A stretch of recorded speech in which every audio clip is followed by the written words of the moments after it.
The day my mother-in-law sold my house while I was at work, if you've ever trusted someone with your entire life, only to discover they were secretly destroying it behind your back, then this story is for you. Before we begin, don't forget to like this video and subscribe to the channel. Stories like this remind us that sometimes the people closest to us can become our greatest enemies. Now let's begin. I never thought I would come home one ordinary Tuesday and find strangers living in my house, not standing outside, not looking at it, living in it. Yet that's exactly what happened. My name is Sarah, and 3 years ago, my husband David died in a car accident. One rainy evening, a drunk driver crossed into his lane and changed my life forever. I was 34 years old, and suddenly, a widow. The first year after his death felt like a blur of hospital bills, funeral arrangements, sleepless nights, and endless tears. What kept me going was our home, a beautiful 2-story house on the edge of town. David and I had spent nearly 10 years saving for it. Every wall had a memory. Every room carried a piece of our life together. Sometimes I would sit in the kitchen, long after midnight, staring at the spot where David used to drink coffee before work. It hurt, but it also comforted me. The house felt like the last piece of him I had left. There was only one problem. My mother-in-law, Margaret. At David's funeral, she cried louder than anyone. She hugged me tightly and promised we would always be family. At the time, I believed her. Looking back, I should have noticed the warning signs. Margaret had always been controlling. When David was alive, she constantly interfered in our marriage. She criticized my cooking, she criticized my clothes, she even criticized how I arranged furniture. David usually laughed it off. "That's just Mom," he would say. But after his death, things changed. Without David there to keep the peace, Margaret became increasingly involved in my life. At first, it seemed harmless. She offered to help with paperwork, insurance forms, property taxes, bank documents. I was emotionally exhausted, so I accepted. That was my first mistake. Over time, she started visiting the house almost every day. Sometimes she arrived without calling. Sometimes she used the spare key David had given her years earlier. I didn't like it, but I didn't want conflict. She had lost her son. I told myself she was grieving. One afternoon, about a year after David's death, Margaret brought up something strange. "You know," she said casually while drinking tea, "this house is too big for one person." I looked up from my book. "What do you mean?" She shrugged. "I'm just saying, you could sell it. Move somewhere smaller." The suggestion hit me like a slap. Sell the house? The one place that still felt like home? "No," I replied firmly. "I'll never sell it." A strange expression crossed her face. Disappointment. Maybe even anger. She smiled a second later. But I noticed it. From that day forward, she kept mentioning it. Again and again and again. Each conversation became more aggressive. "You don't need all this space. You could make a lot of money. David wouldn't want you stuck in the past." Eventually, I stopped discussing it. Whenever she brought it up, I changed the subject. That should have ended things. But Margaret wasn't the type of person who accepted no for an answer. 2 years passed. I rebuilt my life. I got promoted at work, started exercising again, made new friends. For the first time since David's death, I felt hopeful. Then came the Tuesday that changed everything. The morning began like any other. I left home at 7:30, locked the front door, drove to the office, worked through meetings and emails. Nothing unusual happened. Around 5 o'clock, I headed home. I remember feeling excited because I had ordered takeout from my favorite restaurant. For the first time in weeks, I planned to spend the evening relaxing. As I pulled into my driveway, something felt wrong. There was a moving truck parked outside. At first, I assumed the neighbors were moving. Then I noticed unfamiliar cars. 3 of them, parked directly in front of my house. My stomach tightened. I got out of the car.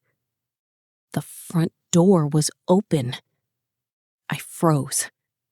I knew I had locked it. Slowly, I walked toward the entrance. Voices echoed from inside. Laughter.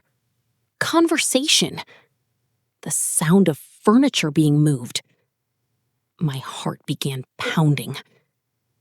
I stepped through the doorway and saw complete strangers standing in my living room. A man in his 50s was examining the fireplace. A woman was measuring the windows. 2 teenagers were carrying boxes upstairs. For several seconds, nobody noticed me. I couldn't speak. I couldn't move. It felt like I had entered someone else's house. Finally, the woman turned around. She smiled. "Oh, you must be the cleaner." I stared at her. "The what?" "The cleaner," she repeated. "We were told you'd stop by later." The room started spinning. "What are you talking about?" The smile vanished from her face. She exchanged confused looks with her husband. Then he said something that made my blood run cold. "This is our house." Silence. I felt as though the floor disappeared beneath me. "No," I whispered. "This is my house." The man's expression changed. Now he looked just as confused as I was. He reached into a folder sitting on the dining table, pulled out several documents, and handed them to me. At the top of the first page was a signed property transfer agreement. The seller's name made my knees nearly buckle. Margaret Thompson, my mother-in-law. And somehow, according to the paperwork, she had sold my house. To be continued. I stared at the paperwork. Then I looked at the strangers. Then back at the paperwork again. Nothing made sense. My name wasn't on the documents, yet somehow Margaret's name was listed as the legal seller. My hands trembled. This has to be some kind of mistake. The couple exchanged nervous glances. The husband spoke carefully. "Ma'am, we bought this property 6 weeks ago." "No!" I shook my head. "No, that's impossible." He pointed toward a stack of boxes. "We already paid for everything." I felt like I couldn't breathe. The woman stepped closer. "You really don't know about this?" I looked at her. The confusion in her eyes told me she wasn't lying. These people weren't criminals. They were victims too, just like me. Without another word, I pulled out my phone and called Margaret. She answered after the third, "Hello, Sarah." Her voice sounded unusually calm. "Margaret," I said, "why are there strangers in my house?" A pause. Then she sighed. I was wondering when you'd find out. My heart stopped. What did you do? Another pause. Then she said the words that changed everything. I sold the house. For several seconds, I couldn't speak. I honestly thought I had misheard her. You what? I sold it. Margaret, this house belongs to me. No, she replied coldly. It belonged to David. My body froze. The people in the living room watched me as my face turned pale. What are you talking about? It was my son's house. It became mine when he died. You never deserved it. The cruelty in her voice shocked me. This wasn't grief. This wasn't confusion. This was hatred. Years of hatred, years of resentment. And now it was finally spilling out. You forged documents. No. She laughed softly. Actually, I didn't. For the first time, fear replaced anger. Because she sounded confident, far too confident. I'll see you soon, Sarah. The call ended. I stood motionless. The husband approached carefully. Are you okay? I looked at him. No. Then I burst into tears. That night, I stayed in a hotel. I barely slept. My mind kept replaying the conversation. How could Margaret legally sell a house she didn't own? There had to be an explanation. The next morning, I called a lawyer. By noon, I was sitting in his office. Attorney Michael Reed spent nearly 2 hours reviewing every document I had. Property records, insurance papers, David's will, tax records, everything. Eventually, he removed his glasses and rubbed his forehead. What is it? I asked. He looked uncomfortable. Your mother-in-law is smarter than most criminals. My stomach dropped. What do you mean? He slid a document toward me. I immediately recognized it. The power of attorney paperwork Margaret had helped me complete shortly after David's death. Back when I was emotionally broken. Back when I trusted her. Do you remember signing this? I nodded slowly. She told me it would help with estate matters, insurance claims, bank accounts, routine paperwork. Michael sighed. Unfortunately, the wording gives her far more authority than you realized. My chest tightened. How much authority? Enough to create the illusion she had legal control. The room spun. I remembered signing document after document during those dark months after David died. I hadn't read everything carefully. I was grieving. Margaret had handled most of it. And now I realized exactly why. It had all been preparation. A plan. Years in the making. A trap. For the next month, my life became a nightmare. Lawyers, court filings, investigations, paperwork. The buyers were devastated when they learned the sale might be invalid. They had invested nearly their entire savings. I felt terrible for them. None of this was their fault. Meanwhile, Margaret disappeared. She stopped answering calls, stopped responding to messages. It was as if she had vanished. Then, something unexpected happened. One evening, I received a call from an unknown number. Sarah?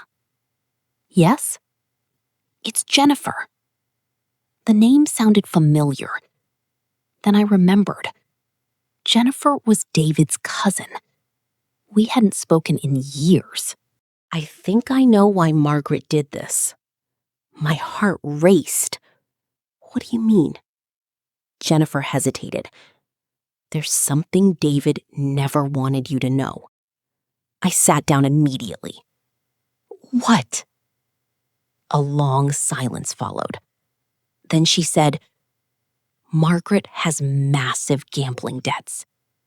I nearly dropped the phone. What? For years. The story that followed left me speechless. Apparently, Margaret had been secretly gambling for more than a decade. Casinos, online betting, sports gambling, everything.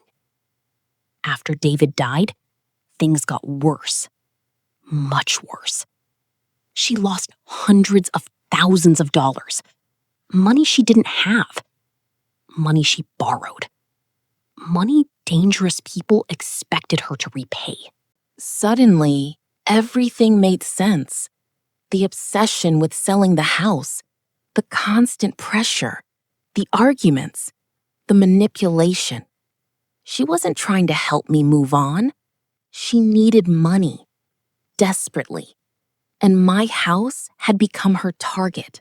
2 weeks later, the investigation uncovered something even worse. Margaret hadn't just sold my house. She had sold 3 properties. One belonged to a distant relative, another belonged to an elderly widow. Both transactions involved similar paperwork, similar forged authority documents, similar lies. The police finally issued a warrant, and that's when Margaret made her biggest mistake. She came back. Not for me, not for the house, for money. Late one evening, she returned to her apartment. Detectives were waiting. She was arrested on the spot. I still remember seeing her mugshot on the local news. For years, I had viewed her as a difficult mother-in-law. Then, a controlling mother-in-law. Now, I saw the truth. She had become a criminal, and she had destroyed countless lives to protect herself, including her own family's. 6 months later, the case finally reached court. The courtroom was packed. The buyers attended. The investigators attended. Even journalists showed up. When Margaret entered wearing a prison uniform, she looked 20 years older. For a brief moment, I almost felt sorry for her. Almost. Then I remembered walking into my house and finding strangers living there. I remembered the lies, the betrayal, the years of manipulation. The sympathy vanished. Margaret eventually accepted a plea deal. Multiple fraud charges, forgery charges, financial crimes. The judge showed little mercy. As she was led away, she turned toward me. For a moment, our eyes met. I expected anger, hatred, bitterness. Instead, I saw something else. Regret. Maybe for the first time in her life, she understood what she had done. But it was too late. Far too late. A year later, everything was finally resolved. The fraudulent sale was overturned. The buyers recovered their money through insurance and court orders. And I got my house back. The first night I returned, I sat alone in the kitchen. The same kitchen where David used to drink coffee every morning. The house felt different now. Not because of the walls, not because of the rooms, because of me. I wasn't the broken widow who had trusted everyone. I wasn't the frightened woman who signed documents without reading them. I had survived betrayal, survived loss, survived the person who tried to steal the last piece of my husband's memory. And I won. If there's one lesson in this story, it's this. Never let grief make your decisions. Because while good people help you heal, the wrong people may be waiting for the perfect moment to take everything away. And sometimes, those people are family. If you enjoyed this story, don't forget to like, subscribe, and share. More unbelievable true-style stories are coming soon. I thought the story was over. Margaret was in prison. The house was mine again. The court case had ended. For the first time in years, life felt peaceful. But I was wrong. The biggest secret was still waiting to be discovered. And it was hidden inside my own house. About 3 months after moving back in, I decided to renovate the attic. David and I had always planned to do it together. Life got busy. Then he died, and the project was forgotten. One Saturday morning, I climbed the narrow stairs carrying boxes. Dust covered everything. Old furniture, Christmas decorations, broken lamps, memories. As I moved an old wooden cabinet, something caught my attention. A section of the floor sounded hollow. I frowned. I tapped it again. Definitely hollow. Curious, I grabbed a flashlight and looked closer. A small metal ring was hidden beneath decades of dust. My pulse quickened. Slowly, I pulled. A hidden compartment opened beneath the floorboards. Inside sat a small steel box. Locked. My hands immediately began to shake. David had never mentioned a hidden compartment, or a box, or anything like this. I carried it downstairs. The lock wasn't complicated. A locksmith opened it later that afternoon. When the lid finally clicked open, I froze. Inside were documents, photographs, and a sealed envelope. On the front, written in David's handwriting, were 5 words. For Sarah, if anything happens. My eyes filled with tears. I hadn't seen his handwriting in years. With trembling fingers, I opened the envelope. My dearest Sarah, if you're reading this, then something happened to me before I had the chance to explain everything. I pray you never have to read this letter. But if you do, there are things you deserve to know. The first sentence already made me cry. I continued reading. For years, David explained, he had secretly been helping his mother financially. At first, it was small amounts, a few $1,000s. Then, larger amounts. Eventually, it became hundreds of thousands. Margaret always claimed she was struggling. Medical bills, unexpected expenses, business investments. Every story was a lie. David had discovered her gambling addiction long before anyone else, and he spent years trying to save her. The letter revealed something even more shocking. A few months before his death, David had cut her off completely. No more money, no more bailouts, no more lies. According to the letter, Margaret had become furious. She blamed David, accused him of abandoning her, threatened him repeatedly. I stopped reading and stared at the wall. This explained so much.